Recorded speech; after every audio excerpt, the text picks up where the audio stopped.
सर्वांना नमस्कार. या सर्व स्टोरी माझ्या स्वतःच्या स्वलिखित आहेत आणि माझ्या आवाजात रेकॉर्ड केलेल्या आहेत, त्यामुळे कुणीही कॉपी करण्याचा प्रयत्न करू नये. मग शशी आता बुलेट चालू करून निघून गेला रागारागात. सगळेजण पोहे खाऊन निघून गेले आणि चंद्रा त्यांच्या रिकाम्या प्लेट धुवत बसली. आणि आता तो कधी परत येईल काय माहीत, असा विचार करायला लागली. पण संध्याकाळ होत आली तरी शशी आला नाही. चंद्रानं सुद्धा स्वतःसाठी दुसरं काहीही बनवून खाल्लं नाही आणि रात्री 9च्या सुमारास शशी आला. सोबत पार्सल घेऊन आला. ते किचनवर ठेवलं आणि हातपाय धुवायला लागला. तो अजूनही रागातच आहे ते बघून चंद्रा तशीच भिंतीला टेकून उभी राहिली होती. त्याला काही बोलत नव्हती, कारण काहीही बोललं तर तो वसकण अंगावर येणार हे तिला माहीत होतं. मग शशी हातपाय धुवून आला आणि त्यानं घरामध्ये इकडं तिकडं काहीतरी बघायला सुरुवात केली. दरवाजा सुद्धा उघडला आणि इकडे तिकडे बघून म्हणाला, अरे वा, आज न बोलवता पाहुणे आले नाहीत वाटतं. काय ग, तू बोलवायचं विसरलीस? अगं बोलव ना पटकन सगळ्यांना, मी पार्सल घेऊन आलोय. त्यांना सगळं खायला घाल आणि आपण दोघं हवा पिऊन राहूया.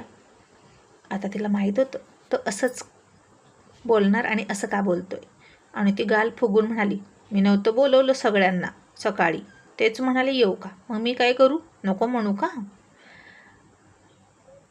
असं कोणी तोंडानं येऊ का म्हणतं आणि आपण येऊ नको म्हणायचं, कसं दिसतं ते? आणि शशी तिच्यापुढे हात जोडून म्हणाला, गावंढळ मुली, तुझ्या लग्नातली जेवणाची पंगत नव्हती ती, अख्ख्या चाळीला जेवायला या म्हणायला.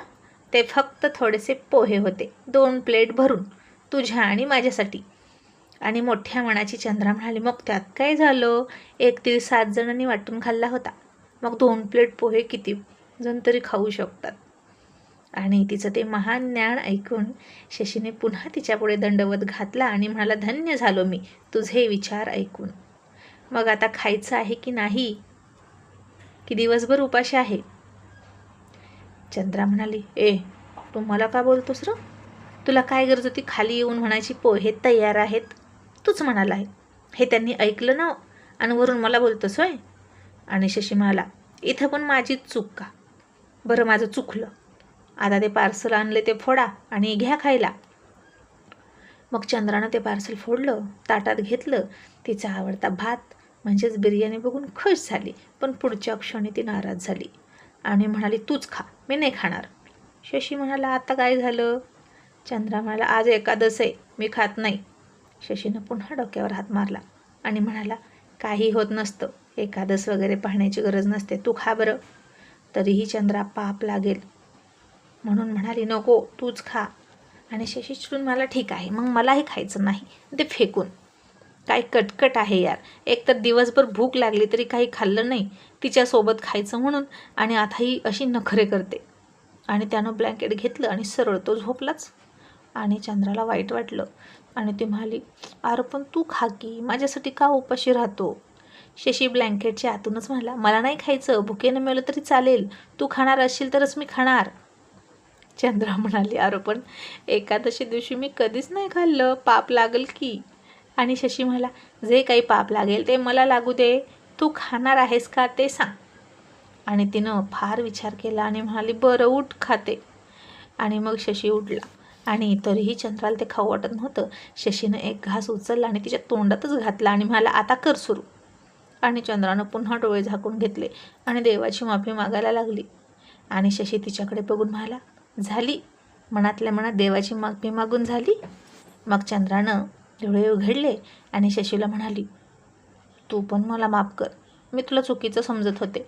तुझा धंदा कोणता आहे, तू काय करतो याच्याशी मला देणं घेणं नाही. मला वाटलं होतं की तू माणूस मारतो, म्हणजेच तू चुकीत आहे. पण आता मला कळलं की तू विनाकारण ते करत नाही, त्याच्यामागे काहीतरी कारण असतं. आणि हे ऐकून शशीला वाटलं, म्हणजे नक्कीच चंद्रा माझा भूतकाळ ऐकून मला माफ करेलच आणि आता तिला सगळं सांगायला हरकत नाही. पण आता तिला सरळ शिक्रापूरलाच घेऊन जायचं, आपला वाडा दाखवायचा आणि मग तिला सगळा भूतकाळ सांगायचा आणि तिथेच आपल्या मनातलं बोलायचं आणि लग्नाची मागणी घालायची. मग आता संध्याकाळ झाली आणि पांडू रखमाजवळ झोपायला आला. आणि तिच्या हातात पैसे देऊन म्हणाला, रखमा हे पैसे नीट ठेव. आणखीन काही महिन्यांनी आपल्या घराला जितकं लागतात ना तितकं पैसे जमा होतील. मग आपण इथनं मोठ्या घरात जायचं. आणि रखमा म्हणाली, अहो तुम्हाला सांगू का, आपल्या घराच्या पुढून पोलीस फिरतात बघा. असं का फिरत असतील हो, याआधी तर असं कधी झालं नाही. पांडू म्हणाला, तू लक्ष नको देऊ, त्यांचं काम आहे ते फिरणारच की. मग रखमानं ते पैसे ठेवले आणि त्याच्या मिठीत गेली. आणि रखमा म्हणाली, पण तुमच्या अंगाला माशांचा वास काय येतोय, जा आंघोळ करून या. मच्छी मार्केटमधून आलात का?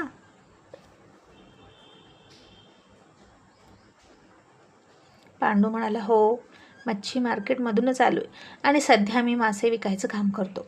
रखमा म्हणाली, आता हे काम कधीपासून करायला लागलात? पांडू म्हणाला, आजपासून. आणि ती म्हणाली, आणि आधीचं काम ते का बंद केलं? आणि मला तर माहीत पण नाही की तुम्ही काय काय नक्की करता. पांडू म्हणाला, आधीचं काम सोडलं, त्याच्यात फायदा कमी होता म्हणून.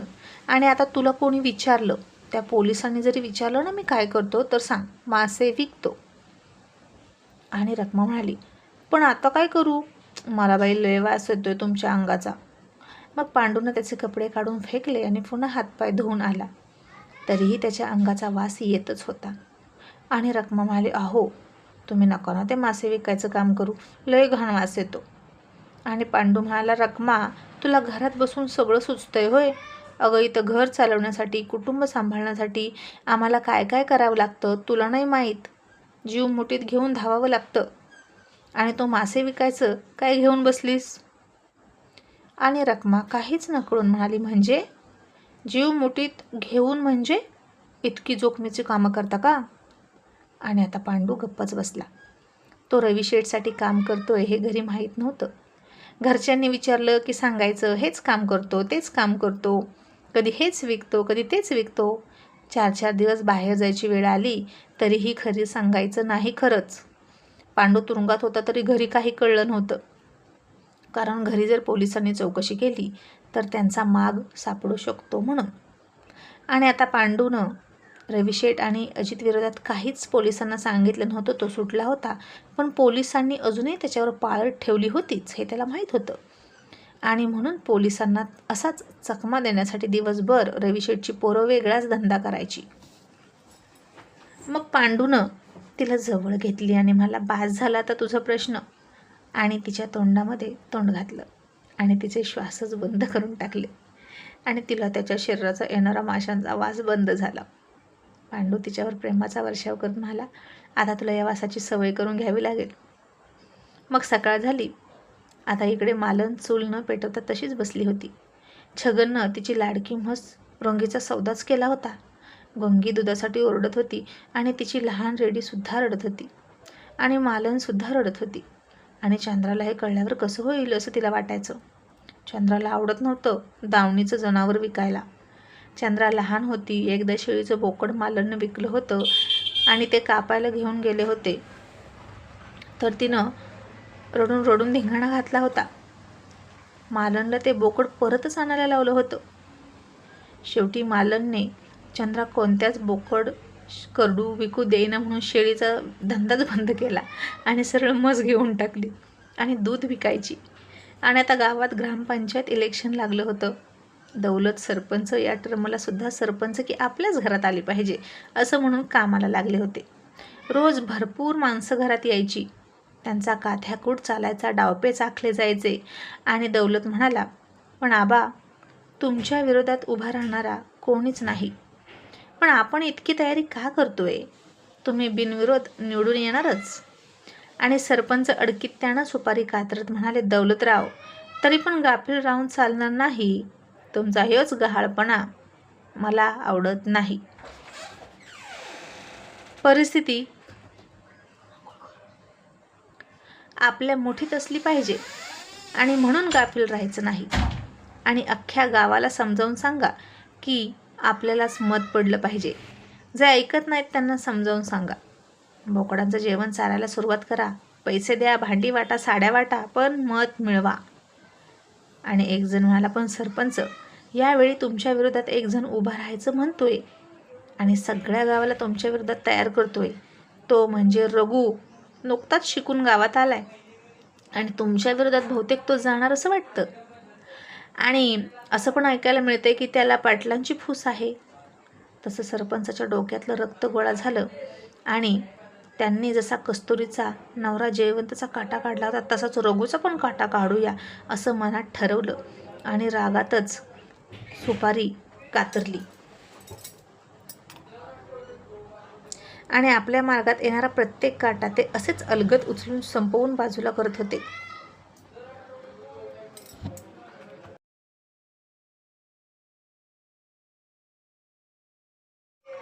मग दुसऱ्या दिवशी संध्याकाळ झाली आणि सुमननं बघितलं दौलत घरी नव्हता. सरपंच पोटभर जेवले आणि मटणाच्या कालवणावर ताव मारला आणि खोलीत गेले. त्यांची बायको पण दुसऱ्या खोलीत झोपायला गेली. सुमनसुद्धा पुस्तक वाचत बसली खिडकीमध्ये आणि 11 वाजल्यानंतर तिने बघितलं की कोणीतरी सरपंच वाड्यातून घोंगडं पांघरून बाहेर निघालं होतं आणि त्याच्या हालचाली संशयास्पद वाटत होत्या. तसं सुमननं पुस्तक बाजूला ठेवलं. त्याच्या मागं निघाली तर ती व्यक्ती झपाझप चोरटी पावलं टाकत निघाली होती. सगळा गाव झोपला होता आणि तो व्यक्ती चौकाकडे निघाला आणि त्यानं कस्तुरी जिथं झोपते ती जागा बघितली. तिच्याजवळ गेला आणि पुन्हा तिचं तोंड बांधलं. तशी कस्तुरी हातपाय खोडायला लागली आणि त्यानं तिचा आवाज बंद केल्यानंतर स्वतःचे कपडे काढले. पुन्हा कस्तुरीच्या अंगावर झोपला आणि त्याची हवस भागवली. कस्तुरीचा थोडा थोडा आवाज येत होता कहण्याचा आणि सुमन ते सगळं अंधारात ऐकत होती, बघत होती. ते सगळं तिनं बघितलं आणि तिच्याही अंगाचा थरकाप उडाला. तिला माहीत नव्हतं ही कस्तुरी कोण आहे, तिचा भूतकाळ काय आहे. पण आता तिनं ते पाहिलं आणि ती तोंड दाबून गुपचूप पुन्हा येऊन होती तिथं बसली आणि ती व्यक्ती कोण असावी असा विचार करायला लागली. त्याचवेळी तिला खिडकीतून ती व्यक्ती पुन्हा घोंगडं पांघरून येताना दिसली. ती आता खोलीच्या बाहेर आली आणि तिला गडबडीत तिचा सासरा म्हणजे सरपंच त्यांच्या खोलीत जाताना दिसले आणि सुमनच्या पायाखालची जमीन सरकली आणि आता ती खूप घाबरली.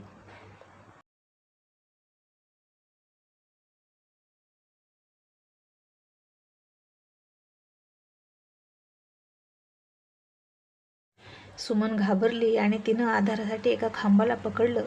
आता सरपंच त्यांच्या खोलीत आले आणि तृप्त शांत मनानं पायावर पाय टाकून झोपले आणि म्हणाले, कस्तुरी, तुझी आणि तुझ्या नवऱ्याची आठवण आली की तुझ्याजवळ येऊ वाटतं. त्याचवेळी माझं ऐकलं असतं तर राणी बनवून ठेवली असती. पण तुझं तर जयवंतवर खूप प्रेम होतं आणि मला तू हवी होती. पण तू वेडसर असली तरी अजूनही कस्तुरीच आहेस आणि मी तुला विसरू शकत नाही असं म्हणून सरपंचाने डोळे झाकले. आणि आता दुसऱ्या दिवशी चौकामध्ये पुन्हा कस्तुरी कचरा उचलताना दिसत होती. सरपंच चौकामध्ये आले आणि त्यांना बघून कस्तुरी ओरडायला लागली आणि वेडसरासारखं करायला लागली आणि त्यांना दगडं मारायला लागली. आणि सरपंचाला बघितलं की कस्तुरी नेहमीच अशी करायची. ती तिचा कंट्रोल विसरायची आणि त्याला हाणायची. आणि सरपंच त्याच्या हाताखालच्या पोरांना म्हणाले, या वेडसर बाईला दूर हाकला. तसं कोणीतरी म्हणालं, सरपंच, पण एकेकाळी काय दिसत होती ना कस्तुरी, तिला सगळं गाव बघायचं आणि आता बघा तिची काय अवस्था झाली हो. आणि सरपंच म्हणाले, आता तिला कोण बघतं, तिच्यात बघण्यासारखं आता राहिले तरी काय. असं म्हणून गालात रहस्यमय हसले आणि कानातल्या अत्तराचा भोळा चुरकाळून त्याचा वास घेतला. आणि त्यांना वाटलं की हे गुपित कुणालाच माहीत नाही म्हणून ते निर्धास्त होते. पण आता त्यांचं हे इतक्या वर्षाचं गुपित सुमननं बघितलं होतं आणि आता सुशिक्षित सुमन काय करेल. दौलत आणि सरपंच यांच्या अन्यायाला वाचा फोडेल का, हे बघूया पुढच्या एपिसोडमध्ये. थँक्यू.